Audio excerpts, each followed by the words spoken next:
Hi guys! Welcome back to my YouTube channel, Lulaglo. Kumusta ang lahat? Sana ay nasa mabuti tayong kalagayan at ligtas sa anuman masamang kapahamakan. At bago ang lahat, shout out sa aking kasamahan, Tita Lydia, Ermagalo Mix Vlog, Ayats Mix Vlog, Hasa 26, Cell TVPX, Jacqueline Deposin, Covers TV. At syempre, iba pang nagsusuporta, Langga Tintin. Salamat sa support, Jim Otelli. Suportahan natin ang kanyang channel, Team Bubuli Original. Mega love shoutout sa iyo, sis Jim. At syempre, ang mga Team Guapa na nagsusupport sa akin, maraming salamat sa inyong lahat. At ano ngayon ang ating reaction upload at nandyan sa ating thumbnail. At ito nga, may nakikiusap sa akin na tigilan daw si Kalingap Ido. Huwag kayong mag-alala dyan sa nakikiusap, hindi kita papangalanan. Kasi, total nandito, hawak ko naman ang message mo. Hindi naman ako tulad dyan sa tumboy nyo na minisage lang ni Hansel para tanungin ka kung ano ba ang pinaglalaban mo dito. Syempre, masakit sa kanya dahil anak niya. Pero hindi niya, hindi niya yan, tawag sa'yo, ang tawag dyan na, intention ba yon? Hindi yan intention, if correct ba ako, hindi yan intention na ni-reach out ka niya para kausapin ka. Kausapin ka. Natigilan mo si Beyonce. Nag-reach out siya sa'yo, sinasagot ka lang niya sa mga pinagsasabi mo.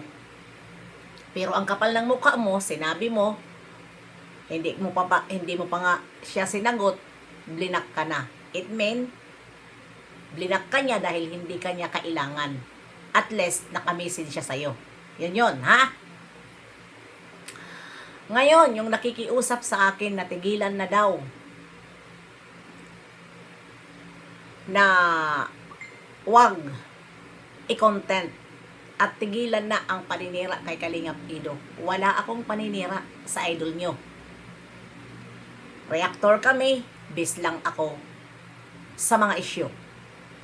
Dahil nga, di ba, kung alipustahin nyo si Beyonce, grabe. Kisyo, mahirap, hindi bagay kay Ido. Kaya sinasagot ko lang kayo. Nasasaktan kayo. Paano naman yung mga alipuris na iba dyan? At bakit nyo kami pinapakialaman? Hindi kami nakikialam sa inyo. Kung gusto nyo, di lumaban kayo, huwag kayo mag-reach out sa amin. Pasalamat ka lang dahil ako, kahit ka nakikiusap, hindi kita ilalaglag.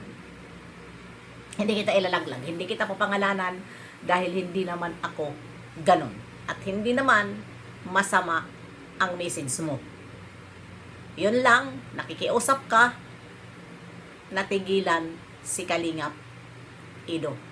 Wala naman masama ang idol mo na ginagawa.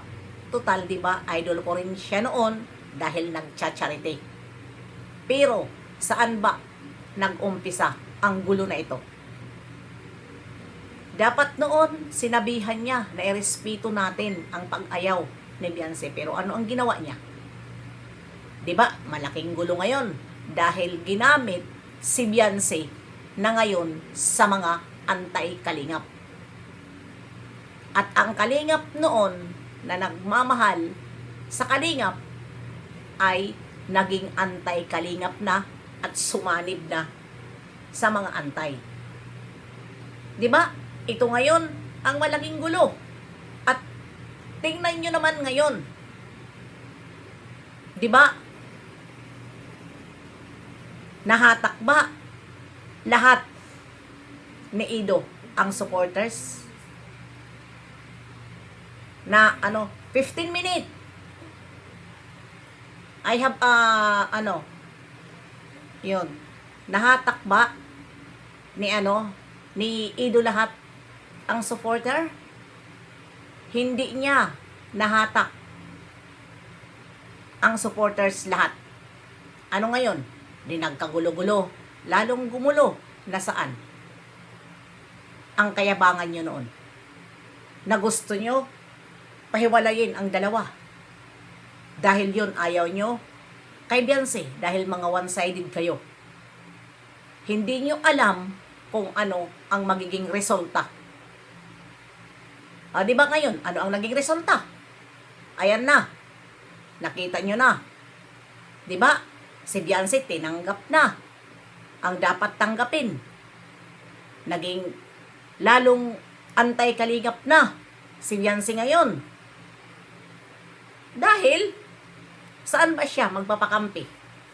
Diyan sa pang-aalipusta nyo, na sobrang-sobra ang pang-aalipusta nyo. Walang nagsaway. Diba? Nakisawsaw ang lahat ng mga reaktor na hindi naman kalingap. At tinanggap ng dahil lang sa pag-aalipusta kay Beyonce at pinalakpakan. Diba? O di syempre, na-trigger si Beyonce. Kung sino lang tatanggol sa kanya, doon siya. Kasi nga, saan pa ba sila pupunta? Kahit naman kayo nga ngayon, di ba, nasasaktan kayo? Sobrang-sobra na ang pagbabanat ni Kapiso. Nasasaktan na kayo.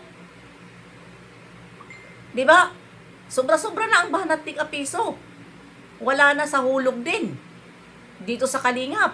Kasi, sinusuportahan na ng mga sponsor. Ngayon lang naman siya lumakas ang loob na sinuportahan siya ng mga sponsor. Sinuportahan siya ng mga Team Guwapa.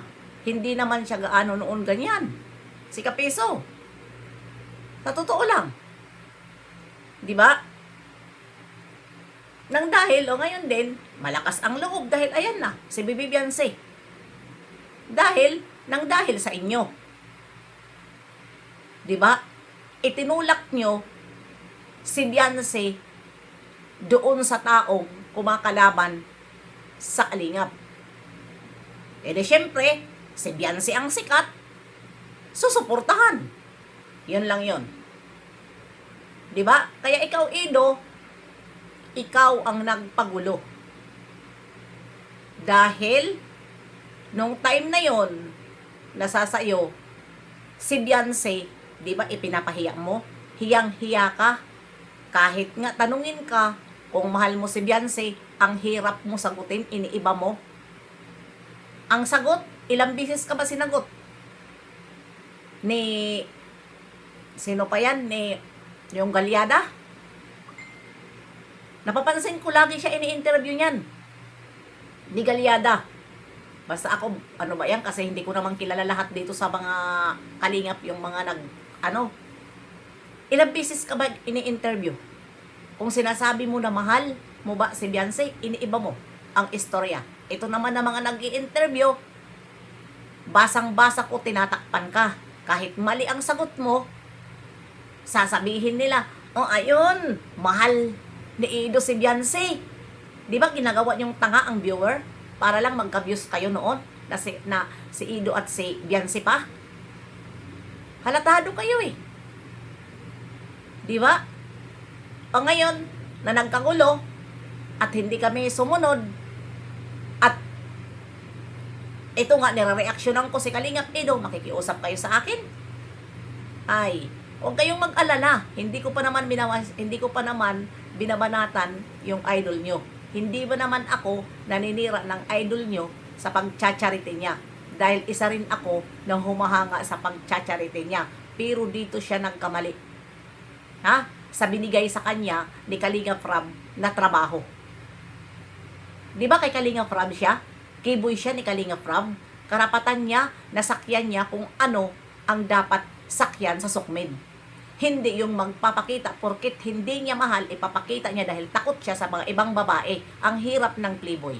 kapag nasa social media. Kasi ikaw ang maiipit. Hindi ka magsasalita dahil takot ka sa isa.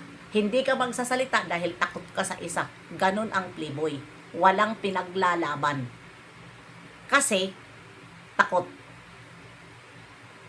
Kaya alam ko yun, ang mga playboy na yun. Hindi ka pwede ipaglaban, hindi ka pwede ipagmalaki kapag mayroon siyang iba na tinatago sa'yo. Maliban na lang, kung mahal na mahal ka talaga na nag-iisa ka sa kanya, ipaglalaban ka. Tulad sa ginagawa ni Jomar, na maraming mga paratang sa kanya na may babae, ganito, ano sila. Pero ano ang pinapakita ni Jomar? Kay Carla. Ayan, tuloy-tuloy ang kanilang love team. Kasi, hinawakan ni Jomar ang kanyang posisyon sa kalingap. Diba? Hinawakan. Trabaho nyo yan eh. Itong mga love team, dapat trabaho nyo yan. Kasi diba, direktor nyo, si Kalingap Rab. Pero ano ang ginawa ninyo? Diba, ano ang ginawa ninyo? Nagkamali ka dito, Kalingap Edo. Diyan ka lang nagkamali, pero sa charity, hindi kita inaakusahan sa pag-charity mo. Dapat nag-charity ka na lang. Hindi ka na nagtanggap ng love team. Kasi nasira ka sa paglalove team. Ang pag-charity, ang pinapakita mo, ang mga tinutulungan mo lang. Ang mga babae mo, naka-private yan. Diba? Kahit pa isang katutak ang babae mo, naka-private yan. Hindi ka love team, nagcha-charity ka lang, walang makaka-booking. O ngayon, nagkanda booking ka, dahil syempre, yung isa mong babae, hindi papayag na nakikita niya na ganon kayo ni Beyonce. Pag nagpapakita ka ng Beyonce, lumalabas ang Mariel. Diba lumalabas ang Mariel? Ngayon, nabalitaan ko, medyo nagkakagulo kayo ni Mariel. Si Mariel ngayon, unti-unti ka na rin ipinapahiya sa social media. Nakikita mo? Diba? Dahil huli na ang lahat. Kung hindi mo pansinin si Mariel, malaking gulo din yun. Dahil mismo si Mariel, sisiraan at sisiraan ka. Nag-uumpisa na nga. Kaya ganun. Ang kaguluhan. Di ba? Maiipit ka sa ganitong sitwasyon. Kaya doon sa nakikiusap sa akin, sorry na lang. Dahil hanggat nandyan ang mga alipuris at nandyan ang nagre-reaksyon kay Beyonce, nandito rin lang naman ako nasasagot. Dahil nga, lagi nila gamit si Kalingap Edo. Ang kakapal ng mukha, sa sobra nilang pang-aalipusta na sobra-sobra na ang pang-aalipusta kay Beyonce, sino ang naiipit? Kalingap. Si Kalingap Edo. Dahil ang mga supporters ni Bibi Beyonce, ang dami rin pinagsasabi. At lalong sinusuportahan. Lalong-lalo na wala kayong bukang bibig, palipad. Ngayon, andyan ang mga palipad. Nakaready sila. Dahil nga, dyan sa mga content nyo, sa mga palipad, hindi lang mapaliparan, si Beyonce, ginagawa yung content. Diba? Na hindi naman lahat ng oras ay puro na lang palipad. Bakit nyo inaabangan kung wala na nang papalipad? Kung ilan lang ang nagpapalipad, bubulihin nyo si Beyonce na ayan. Bakit ngayon ang nangunguna? Hindi ba si Mikoy at saka si Beyonce? Sa palipad, si Mikoy at si Beyonce ngayon ang nangunguna. Si Mikoy. Diba? Nawalan na rin si Kalingap Rab ng palipad. Wala na. Si Kalingap Rab palipad, nandoon na kay Mikoy. Yun ang mahirap dito sa Kalingap. Diba? Diyan nasira si Kalingap Rab sa mga palabtim-labtim dahil yung mapupunta sana sa kanya, napunta sa mga love team. Si Mikoy ang nangunguna ngayon. Kaya tingnan nyo ang channel ni Mikoy. Namumulaklak at nangunguna sa palipad. Kaya hanggang dito na lang, diyan sa nakiusap sa akin, pasensya na lang. Ha? Pasensya na lang.